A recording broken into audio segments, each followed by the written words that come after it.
It was within inches from his reach. Would have been very easy for him to lay hands on it. So just, thank God he didn't. Deputies say they are prepared for anything when it comes to serving warrants. Coming up, we'll have details on an arrest in Knox County that could have taken a dangerous turn. It's scary because we have just over 4,000 students in the district, and we had over 1,200 health conditions reported in those students. A Central Kentucky school system will not have half the school nurses they had last year for this coming school year. What this man's real estate closing attorney did with the proceeds of his house sale, a story of trust betrayed, coming up.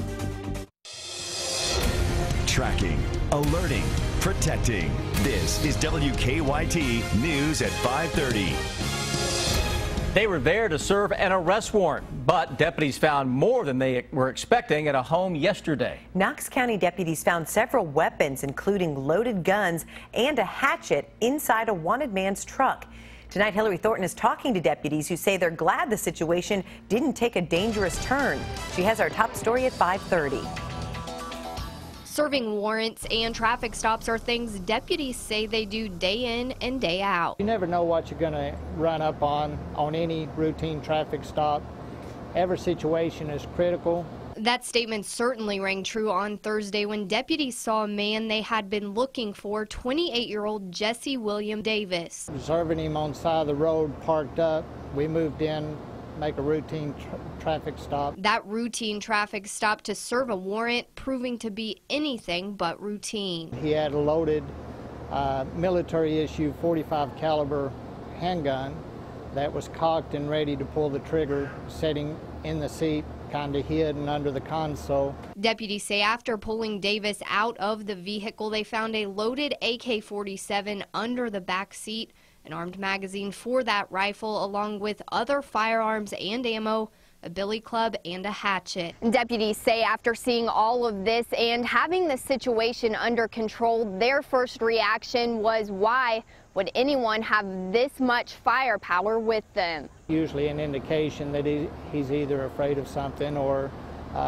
looking for someone, or possibly got intent to harm someone.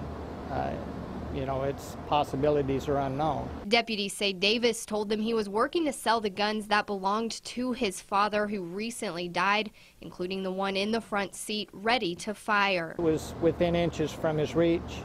Would have been very easy for him to lay hands on it. So just, thank God he didn't. In Knox County, Hillary Thornton, WKYT. Davis faces several charges, including being a convicted felon in possession of firearms. His girlfriend, Lacey Messer, was also arrested at the scene for public intoxication and possession of drug paraphernalia.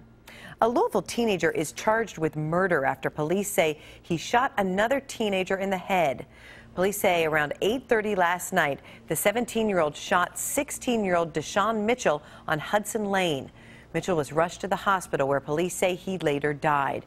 Police say the two knew each other and that Mitchell was visiting a friend at the time. A neighbor told police the teens were playing with the gun and didn't know it was loaded. The suspect's name has not been released. A woman convicted of killing her boyfriend was in court today. Our county-by-county coverage begins in Campbell County. Shayna Hubers was supposed to be sentenced today, but instead she took the stand to request less time in prison, saying she was the victim of domestic violence. Hubers was found guilty earlier this year in the shooting death of her boyfriend Ryan Poston in 2012. The judge will now have to decide whether to accept or modify her sentence. A jury has recommended a sentence of 40 years in prison. In Rowan County, a decision about whether the county clerk will have to issue same-sex marriage licenses could come down in a couple of weeks. 4 couples have sued Rowan County Clerk Kim Davis for refusing to issue licenses following the Supreme Court's decision on gay marriage. Yesterday, Davis and her attorneys filed their responses. Davis's attorneys say the lawsuit is not about who people can marry. It's about forcing an individual county clerk to authorize and approve same-sex marriage. The judge said he could make a decision by the end of August or on the 11th. And in Boyd County, a man who made gasoline bombs and then exploded them in a railroad tunnel learned his sentence today. According to the Daily Independent, a judge sentenced Joseph Waugh Jr. to 7 years in prison. Waugh admitted in a plea bargain that he made the bombs in the kitchen of an apartment in Ashland. Police say they found video that Waugh's girlfriend shot of glass bottles filled with gasoline. Waugh has already spent a year in jail and is eligible for a parole hearing. It's been a stormy and humid summer, but we are finally getting a much-deserved break. It was another sunny day, and that pattern is expected to continue into the weekend. Meteorologist Jim Caldwell has an early look at the forecast, and Jim, it looks good. Oh, it looks wonderful out there because we're going to keep that humidity level low going into your Saturday. Now, it's going to try to creep up a little bit on Sunday, but it's August. It's supposed to be like that.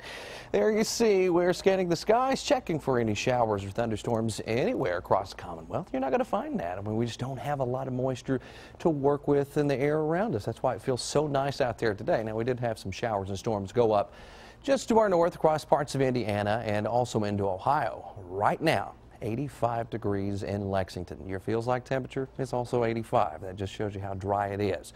Now, of course, on this map you can also see where it's wet and where it has been dry. You look to the west, closer to Louisville and Points in that direction. Now to the west, you're around 90. But everywhere in central and eastern Kentucky where we picked up an abundant amount of moisture over the past several weeks, much cooler out there.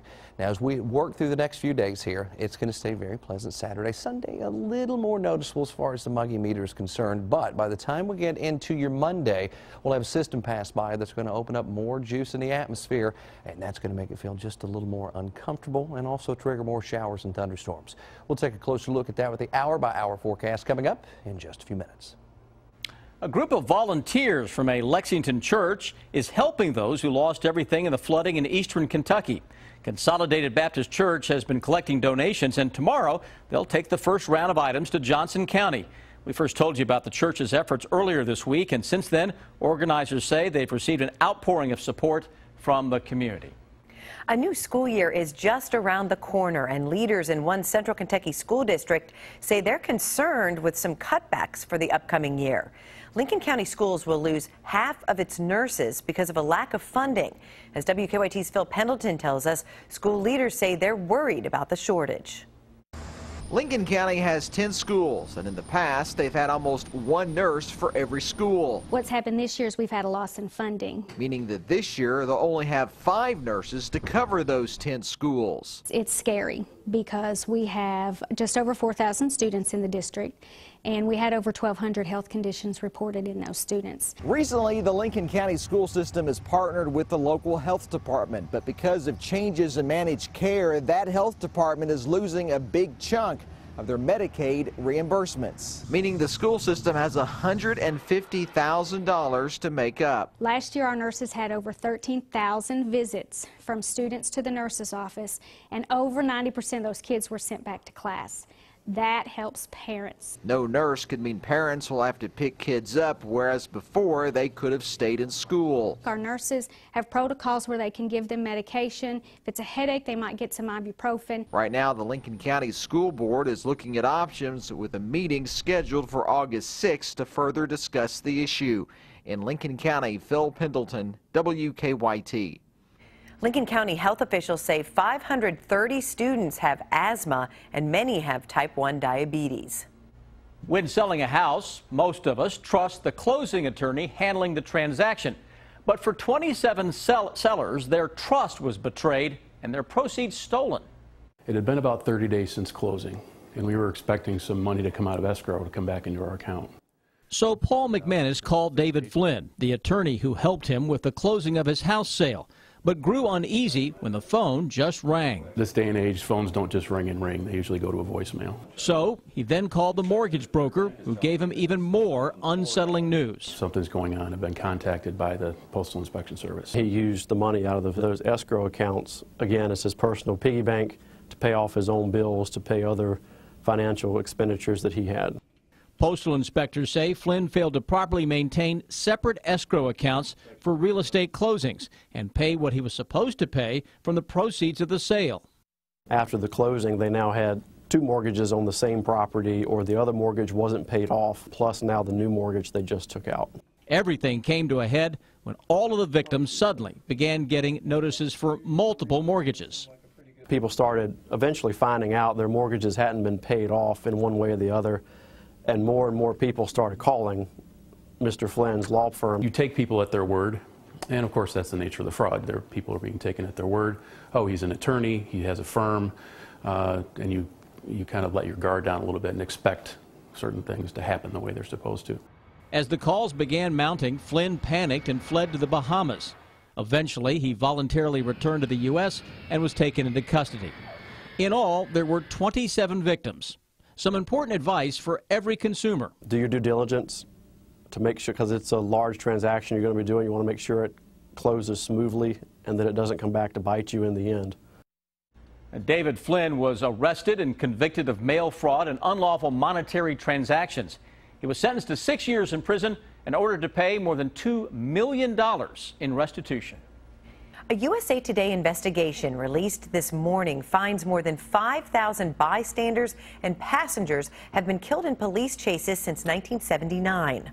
Some police departments are debating whether to change their policies on that. Omar Villafranca is in Dallas with an inside look at the investigation. High-speed chases occur nearly every day across the nation. Whoa, look at that. Look at that crazy. Drivers fleeing police into oncoming traffic. Whoa! And blowing through intersections that sometimes end in major collisions. This is the aftermath of a chase last month in Indianapolis. The driver, a suspected shoplifter, was pursued for miles along a busy road and plowed into a vehicle, killing a grandmother. It's just one of thousands of chases a USA Today study found claimed the lives of innocent people. Reporter Tom Frank conducted the 4-month-long investigation. Nearly half of the people who are killed in police chases are not the suspects being pursued. They're either bystanders or passengers in the cars. If half the people who were killed in police shootings were bystanders, there would be an uproar. Records from the National Highway Traffic Safety Administration cited at least 11,500 people killed in police chases from 1979 to 2013. That's an average of 329 people a year. These kinds of pursuits have led some of the nation's 18,000 police departments to review and change their policies. You control your vehicle just like you control the bullets in your gun. The cities of Milwaukee, Orlando, Dallas, and Phoenix have highly restrictive pursuit policies where they basically allow a pursuit only for a known violent felon. Craig Miller was deputy chief of the Dallas Police Department when they changed their chase policy in 2006. The most important thing we got to look at is, common sense, risk versus reward. When the guy runs from us, what are we hoping to gain by catching them? And what sort of danger does he pose to the public? Omar Villafranca, CBS News, Dallas. Many police departments still let officers make on-the-spot judgments about whether to chase based on their perception of a driver's danger to the public.